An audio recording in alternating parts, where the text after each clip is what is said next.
Pero muy buenas noches, bienvenidos al Desorden Mundial. El programa internacional es de Crónica HD. Vamos a tener hoy un programón, como siempre, pero esta vez hablamos ya de las elecciones en Bolivia, hablamos de las elecciones en Chile, se vienen las elecciones en Estados Unidos, unas elecciones que inciden en todos los demás países, pero antes te vamos a estar contando también cómo es la situación del feminismo islámico, el reclamo por la ampliación de derechos detrás del velo. Pero un poquitito, antes que eso también vamos a estar hablando de las caravanas migrantes. Quizás te acuerdes de esas imágenes de cientos de miles de personas caminando 5.000 kilómetros para tratar de encontrar un futuro mejor. Ahora, ¿esto se relaciona con las elecciones de Estados Unidos? Te lo vamos a contar acá en un rato. Esperá nomás una vuelta por el mundo, como siempre, para ver qué más anduvo pasando y es importante y no podés dejar de prestarle atención. Pero antes, empezamos por ahí, volvemos ahí.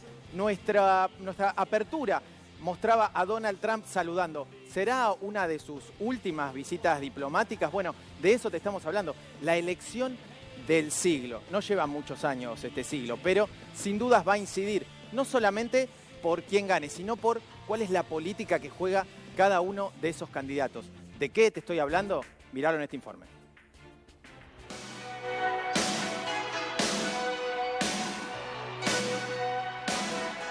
Estados Unidos frente a la elección del siglo.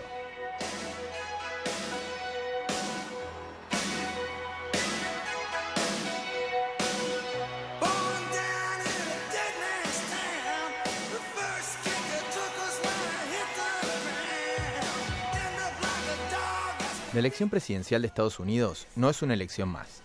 La votación de este martes puede ser leída como un referéndum sobre la gestión de Donald Trump y su estilo de hacer política. Una forma que es vista como un riesgo para las instituciones democráticas. Esas instituciones forman parte de un sistema político que parece similar al nuestro, pero tiene muchas diferencias. ¿Sabías que el candidato que saca más votos puede perder? ¿Sabías que aunque los comicios son el martes, hay muchos ciudadanos que ya votaron? Estas son solo dos de las cuestiones que hacen que la elección estadounidense sea especial.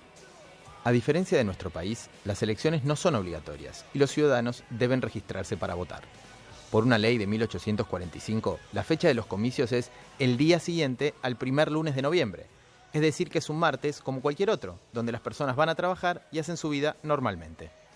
A pesar de esta ley, los estados tienen facultades para habilitar las urnas algunos días antes o decidir si se vota de manera presencial o por correo. Una modalidad que este año se volvió muy importante por la aparición del coronavirus y también como estrategia electoral de los candidatos que buscan aumentar la participación. El sistema de elección estadounidense, además, es indirecto. Los votantes eligen delegados de un partido para representar al estado donde viven en el colegio electoral. Ese colegio está compuesto por 538 personas y cada estado aporta un número de delegados equivalente a la suma del número de senadores y diputados que le corresponde. El partido que logra tener la mayor cantidad de votos se lleva todos los delegados de ese estado. Por eso, un partido puede conseguir más votos en la elección general y, sin embargo, tener menos representantes en el colegio electoral. La clave está en ganar los estados que tienen la mayor cantidad de delegados para llegar más fácilmente a la mitad más uno, es decir, 270 representantes. Hasta el día de hoy hubo 5 elecciones en las que el candidato con más votos no llegó a la Casa Blanca. La última fue en 2016. La candidata demócrata Hillary Clinton obtuvo casi 3 millones de votos más que Trump, pero ya sabemos quién rió último. En cuanto a las preferencias electorales, hay estados cuyos resultados parecen cantados. California es uno de ellos. Desde 1992, el Partido Demócrata se queda con la victoria. Lo mismo ocurre en Alaska, pero allí triunfan los republicanos. Por eso las campañas se concentran en los llamados estados bisagras o swing states, donde las preferencias políticas varían entre elección y elección. Un caso emblemático es el de Florida. Allí la diferencia suele ser muy estrecha. En el 2000, los resultados dieron un empate técnico entre George Bush hijo y Al Gore. En medio de denuncias de fraude, la victoria republicana se decidió en la justicia. Bush se quedó con Florida y con la presidencia. Hoy, la sombra de ese escándalo se proyecta con fuerza, ya que Trump comenzó a sugerir que podría haber fraude en su contra. El voto de los latinos es otra joya.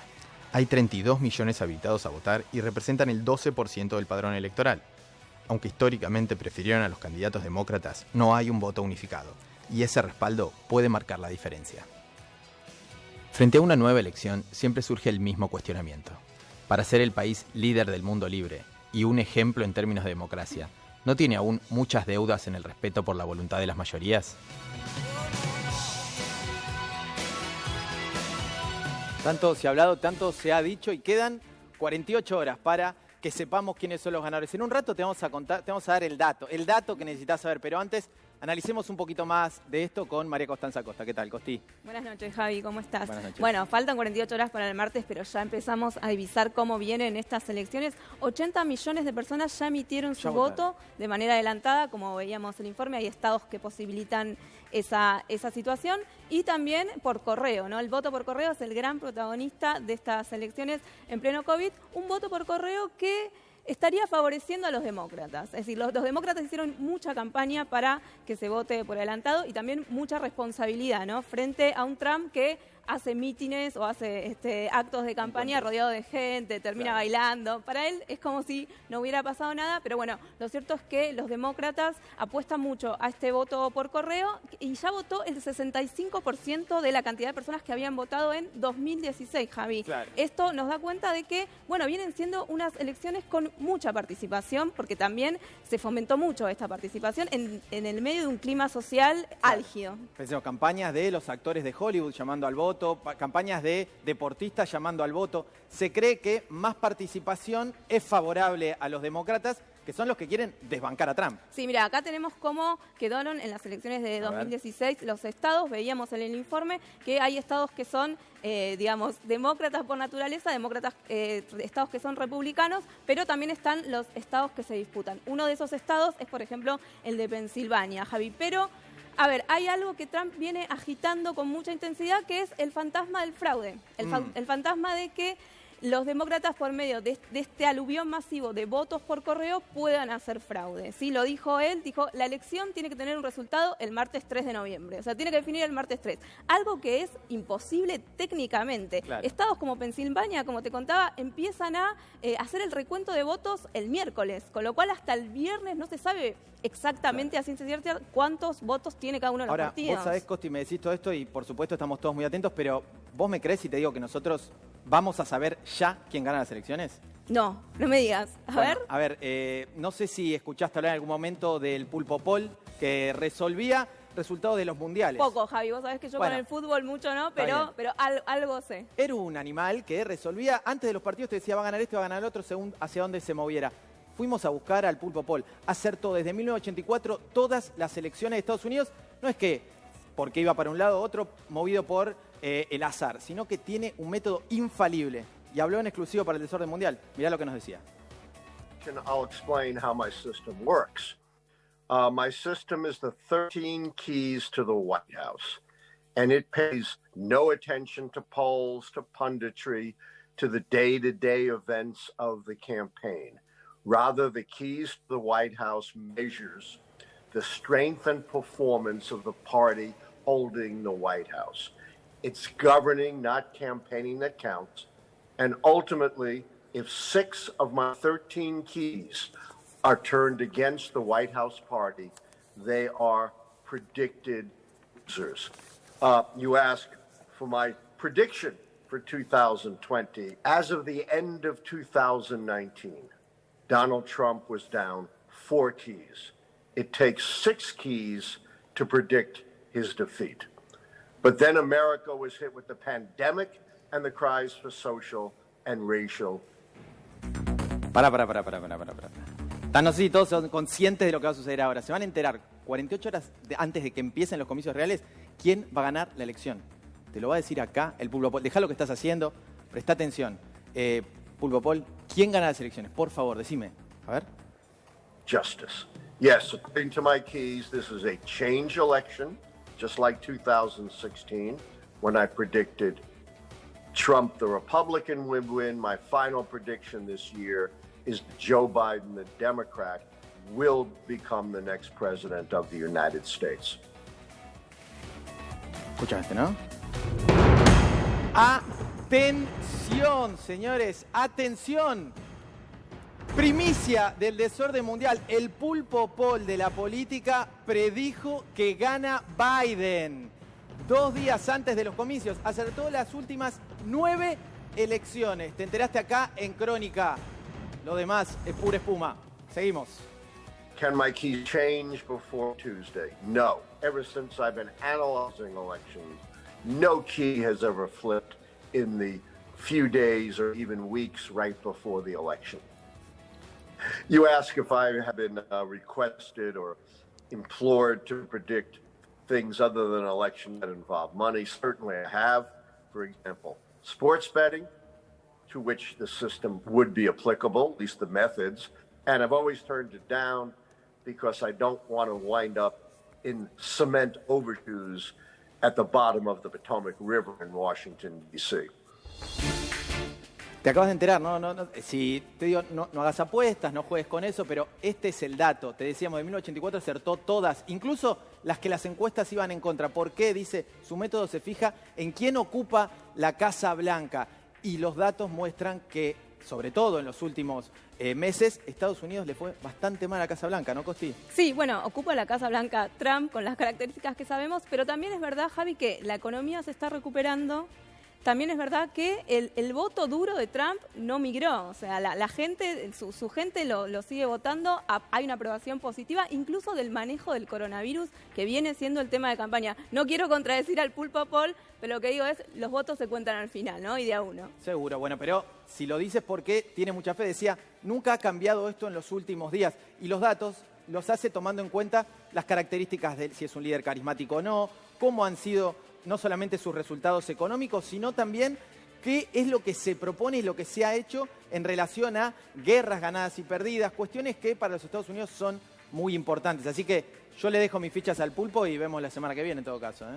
Bueno, vemos. Igual Biden va 7 puntos arriba, así que las encuestas también acompañan la predicción del Pulpo. Bueno, muchas gracias, Costi. Ahora te pido, si tenés ganas, Costi, ¿me acompañás a dar una vuelta al mundo? Vamos, dale.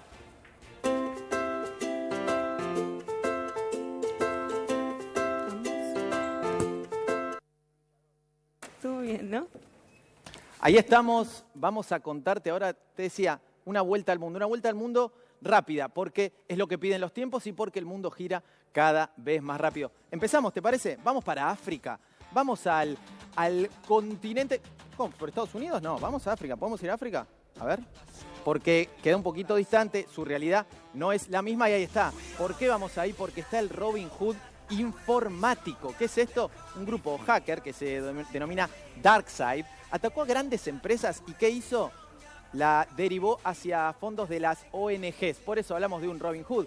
¿Qué hizo? Le sacó a las grandes empresas y se lo dio a ONGs como Children International and the Water Project, que son ONGs que van a trabajar para que haya acceso al agua en un continente muy golpeado y para formar también a sus ciudadanos. ¿Qué es lo que dijeron las ONGs? Igual vamos a devolver el dinero si hay reclamos de legítimos dueños. Tendríamos que pensar que es hacer una ganancia legítimamente y en todo caso volver a pensar todo esto. Pero salgamos de África, sigamos esta vuelta por el mundo y vamos a Brasil. ¿Por qué? El bolsonarismo va a elecciones, de elección en elección. Bueno, muy importante esto, un vecino que desde hace mucho tiempo está gobernadora por una alianza política que no es afín al gobierno nuestro y sobre todo a las nuevas corrientes que vienen dando vuelta en la región. El domingo 15, elecciones municipales, va a ser el primer test fuerte para Bolsonaro, que tiene un 40% de aprobación. Vos decís, bueno, ya está todo dicho. No es tan así. Él no tiene un partido propio y el carisma no se traslada. Pero esto de que no se traslada el carisma también le está pasando al PT. Lula no ha podido sembrar también candidatos fuertes y está perdiendo incluso las 9 capitales del noreste brasileño, que son historia de un bastión del PT. Veremos cómo sale y, por supuesto, lo veremos acá en el Desorden Mundial. Viajemos de nuevo, vámonos para Europa. Si les parece, vámonos más precisamente a Bruselas, la sede de la Unión Europea. ¿Y por qué vamos ahí? Porque la segunda ola ya parece un tsunami más que otra cosa. Estamos hablando del coronavirus, por supuesto, toques de queda, confinamientos. ¿Qué es lo que dijo Macron? Esta segunda ola es peor que los escenarios más pesimistas. Tranquilos, ¿no? Para ver lo que ha venido antes. Estamos acá tranquilos, acá estamos bajando, esperemos, aprendamos de lo que hicieron allá y veamos de no pasar eso. Y ahí, no se olviden que la vacuna puede llegar incluso antes. Vamos a dar otra vueltita más por el mundo. Nos vamos a ir a Cuba. Un poquitito de sol. Se vienen las vacaciones. ¿Quién no estará deseando también estar un poco en esas islas caribeñas? Donde además, ¿saben qué? Se va a hacer el festival de cine, ¿sí? El 42 Festival Internacional de Nuevo Cine Latinoamericano. Por supuesto, con protocolos sanitarios. ¿Qué es lo que ha dicho el gobierno cubano? Creemos que la pandemia hizo más evidente la necesidad espiritual de ir al cine. Bueno, vamos a hacerlo, pero con cuidados. Va a ser más virtual, va a haber presentaciones y foros y sobre todo vamos a apuntar a la juventud. Vamos a estar atentos entonces a lo que pasa en Cuba. Pero para cerrar tenemos que venir un poquito más abajo. Tenemos que ir a Bolivia. Te contábamos hace poco del triunfo del MAS, algo muy importante para la región. Y con el triunfo del MAS, el regreso de Evo Morales también. Será el 9 de noviembre a las 11 de la mañana. Va a cruzar de La Quiaca a Villazón en un acto que va a ser acompañado seguramente por funcionarios argentinos porque fue importante el asilo que le han dado en el país. Pero el punto es que en Bolivia no está todo tan claro o tan tranquilo como uno podía esperar. El mismo día de la victoria de Evo Morales, Orlando Gutiérrez, secretario ejecutivo de la Federación Sindical de Trabajadores Mineros de Bolivia, fue atacado a golpes por... Todavía no se tiene a los autores materiales, pero se cree que son partidarios de la dictadura de Áñez. ¿Y qué pasó? Falleció esta semana a raíz de esos golpes que recibió, con lo cual dan cuenta de una resistencia fuerte a la vuelta del MAS a pesar de los votos populares y por eso el interés del desorden mundial sigue estando en Bolivia y seguirá estando ahí. Esto fue de alguna manera la vuelta al mundo, pero en América ha pasado de todo. Ha habido mucho fuego, lo hemos contado, lo hemos sufrido en Argentina y precisamente en Argentina es que en diputados hoy se está pensando qué herramientas, qué se puede hacer legalmente para combatir esta situación y para tener cuidado sobre el manejo del fuego. Esto se estuvo hablando en la semana, mirá. No estamos discutiendo esta ley porque sí. Estamos discutiendo esta ley porque hace 6 meses que se está prendiendo fuego la mitad de la Argentina. 900.000 hectáreas se han prendido fuego en estos 6 meses y lo hemos visto en distintos ecosistemas. Humedales, bosques nativos, tierras agrícolas, matorrales. Lo hemos visto el fuego arrasar con casas quintas, pero con casas de chacareros. Hemos visto el fuego arrasar con animales y con la biodiversidad de ecosistemas complejos y también con animales de granja. Hemos visto el fuego arrasar parte de nuestra Argentina y hemos discutido esto durante meses. Es decir, nadie llegó acá en un plato volador a decir ponemos la modificación. Escuchábamos entonces palabras del diputado Leo Grosso hablando sobre el manejo del fuego, que importa en Argentina pero importa en toda la región y por eso vamos a seguir subiendo para ir a Centroamérica, para contarte cómo viven cómo vive en Centroamérica, sobre todo en un triángulo en particular, que ahora te vamos a estar hablando y por qué esa gente entonces no encuentra otra salida más que migrar a Estados Unidos. ¿Y qué pasa ahí? Bueno, mira el informe.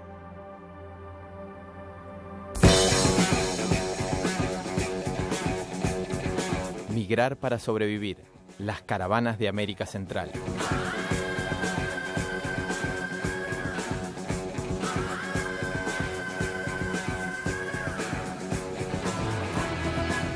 Migrar es una decisión difícil, pero dejar el lugar donde uno nació en busca de un mejor futuro es una necesidad para millones de personas en todo el mundo.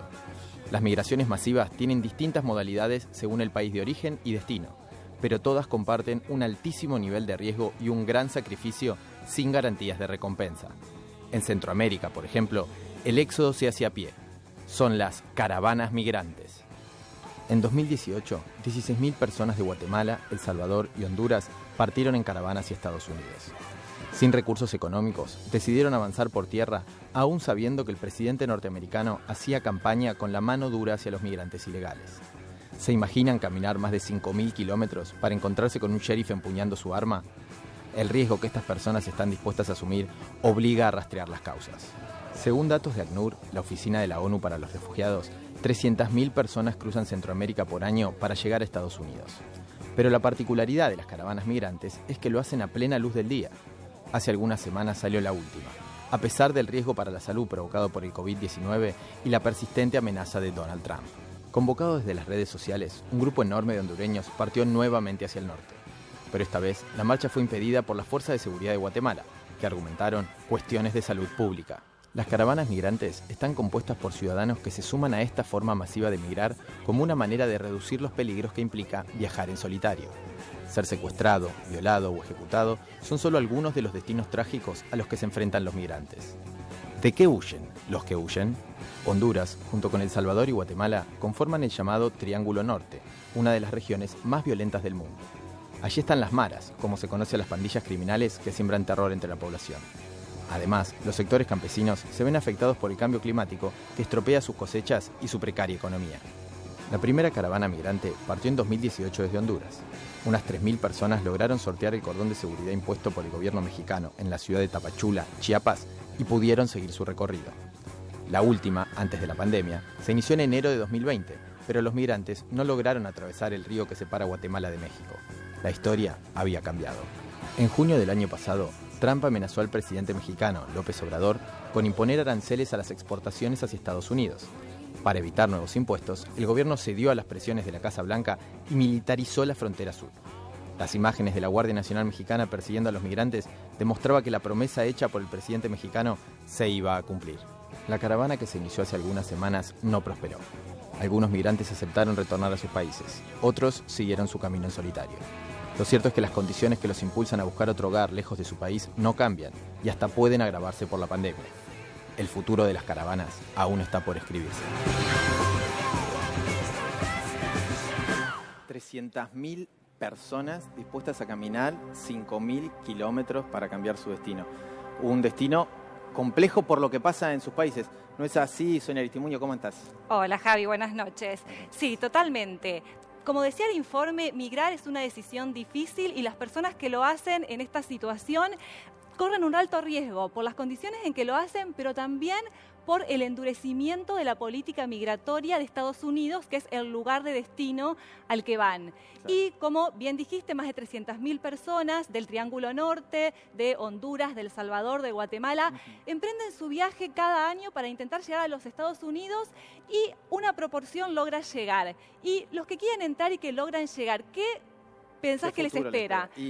Me imagino un sheriff apuntándoles. Bueno, desde que asumió Donald Trump implementó una política migratoria de exclusión. Claro. Una de las últimas medidas aprobadas en 2019 fueron los llamados protocolos de protección a migrantes, que dicen que las personas que lleguen a la frontera, a Estados Unidos por la frontera desde México, pueden ser enviadas de vuelta a ese país mientras esperan una cita con los tribunales de inmigración estadounidenses, algo que puede tardar meses o incluso años. Estas personas entonces, Javi, se concentraron en ciudades de la frontera norte de México que tienen un alto índice de delitos, en situación de pobreza y sufren múltiples violaciones a sus derechos humanos. Claro, vos me contabas antes del programa que esto además incide mucho en los países donde las poblaciones jóvenes incluso ya no están en el país sino migrando, ¿es así? Exacto, Javi, como vamos a ver en la placa, el 30%, el 30% de la población en edad de trabajar de El Salvador, el 10% de la de Honduras y el 8% de la de Guatemala vivían en Estados Unidos. O sea, la población, un alto porcentaje de la población de estos países decide ir a buscar trabajo a Estados Unidos. Según un estudio del Banco Interamericano de Desarrollo también, Javi, tienen una alta participación en el mercado laboral estadounidense, una proporción significativa paga impuestos, pero sin embargo la posibilidad de acceder a programas sociales en ese país es baja. Es muy baja, claro. Y además también las remesas de dólares que estos inmigrantes envían a sus países de orígenes se convirtió en un componente clave de la actividad económica de estos países del Triángulo Norte. Claro, o sea, la gente viaja para ganar unos dólares y mandarlo a su casa. Exacto, y eso representa más o menos el 18% del Producto Bruto Interno de estos tres países. Claro, estuvimos hablando también en la semana con Bartolo Fuentes, que es un ex diputado de El Salvador e impulsor de las caravanas. Algo de esto nos contaba en esta entrevista, mirá. ¿La tenemos? Bueno, mirá, es que Donald Trump es responsable directo de que se haya incrementado la migración. Aquí nosotros tuvimos elecciones en el 2017 y hubo un fraude electoral evidente, descarado, y el gobierno de Donald Trump apoyó a ese fraude electoral. La gente tenía la esperanza de que las cosas mejoraran, cambiaran aquí en el país. Al darse este fraude, al reprimir a las protestas contra el fraude, 40 muertos a bala viva por parte de los militares. Entonces dije a la gente, ¿qué me quedo haciendo en Honduras? Aquí ya nada va a cambiar, me voy. Entonces Donald Trump, que dice que quiere parar la migración, más bien la incentiva. Y hace 10 años, cuando el golpe de Estado en Honduras fue igual, ¿verdad? La gente huyó de una situación difícil que se estaba dando aquí en el país. Entonces, Estados Unidos, con sus políticas de apoyar gobiernos que saquean los recursos, gobiernos que nos dejan sin salud, sin educación, ellos promueven la migración y luego quieren reprimir, ¿verdad? Cuando son ellos mismos los responsables de haber generado las causas para que la gente se vaya.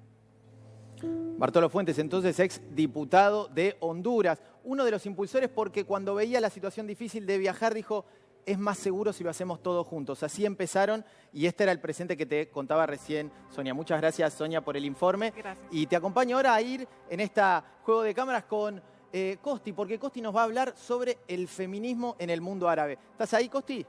Sí, Javi. Mucha información nos llega de la lucha feminista en el mundo occidental. Esta semana vimos cómo las polacas salieron por las calles de Varsovia a reclamar sus derechos. Pero ¿qué pasa con el mundo islámico? ¿Qué pasa con los países de Medio Oriente? Lo vemos. Dale.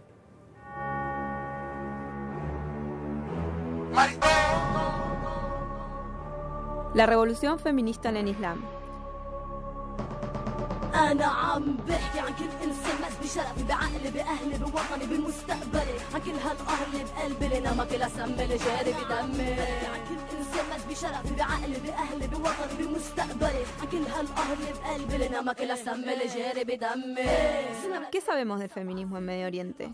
¿Cuánto conocemos de su religión, sus formas de vida y sus reivindicaciones de derechos? La mujer árabe ha sido tradicionalmente vista como víctima de una sociedad machista, en la que cuenta con poca incidencia en el espacio público y en la que su capacidad de acción queda anulada. Una mirada estigmatizante que comenzó a ser cuestionada a partir del protagonismo que las mujeres tuvieron durante las primaveras árabes. Pero esa participación solo fue un eslabón más en una larga tradición de lucha por la igualdad de derechos.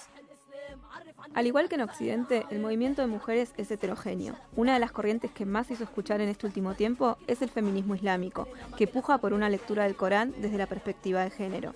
En el Islam existen derechos como el divorcio y el aborto. Sin embargo, el patriarcado y las políticas machistas de muchos regímenes de países musulmanes privaron a las mujeres de estos derechos. Dentro de la comunidad musulmana, cada vez hay más mujeres que comparten reivindicaciones feministas dentro del Islam. Consideran que la lucha por los derechos no implica excluir a la religión. Una de las herramientas por excelencia en la lucha por la igualdad en los países islámicos es la desobediencia civil. En 2018, un grupo de mujeres iraníes hinchas del club de fútbol Persepolis captaron la mirada de las redes sociales y desafiaron al régimen de la República Islámica. Con pelucas y barbas postizas, se disfrazaron de hombres para sortear la prohibición que les impide ingresar a los estadios de fútbol cuando se enfrentan equipos masculinos. Una prohibición que se aprobó en 1981. Esta discriminación ya había sido denunciada en 2006 por el prestigioso cineasta Jafar Panahi en su película Offside. Esa pequeña victoria de las fanáticas del Persepolis fue aplaudida por militantes feministas de todo el planeta.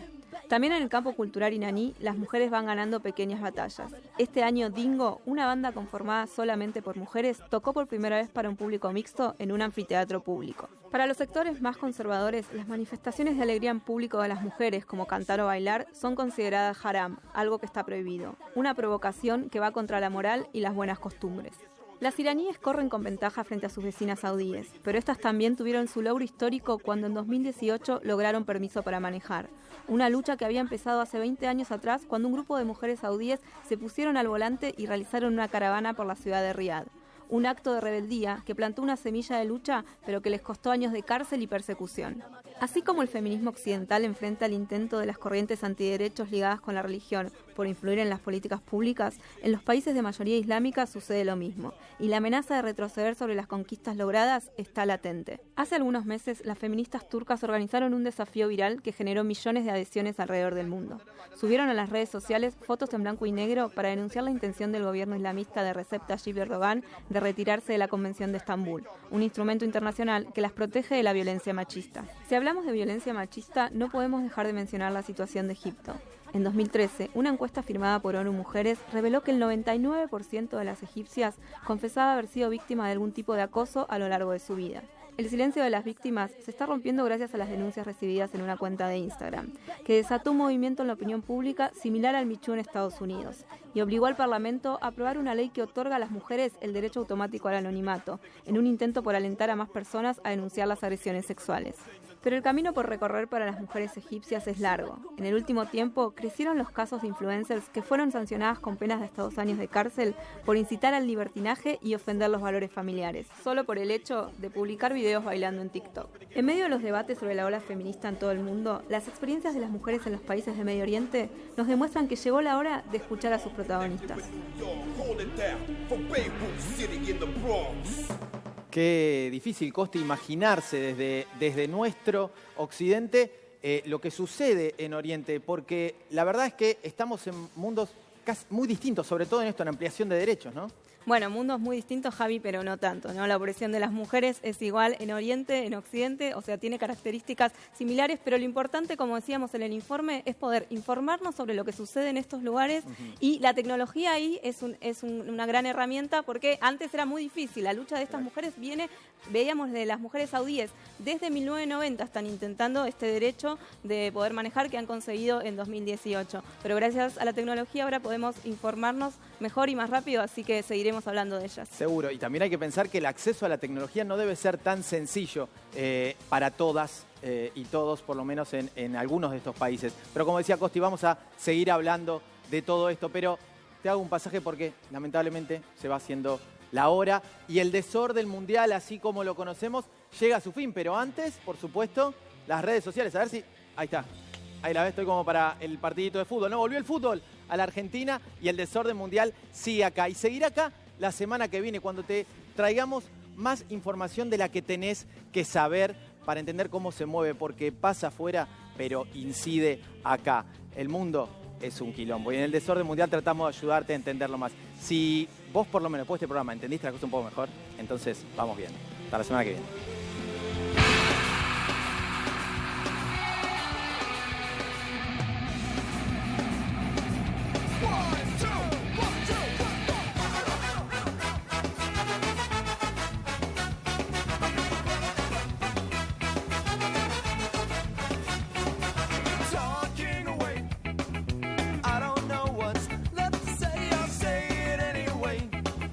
Today is not my day.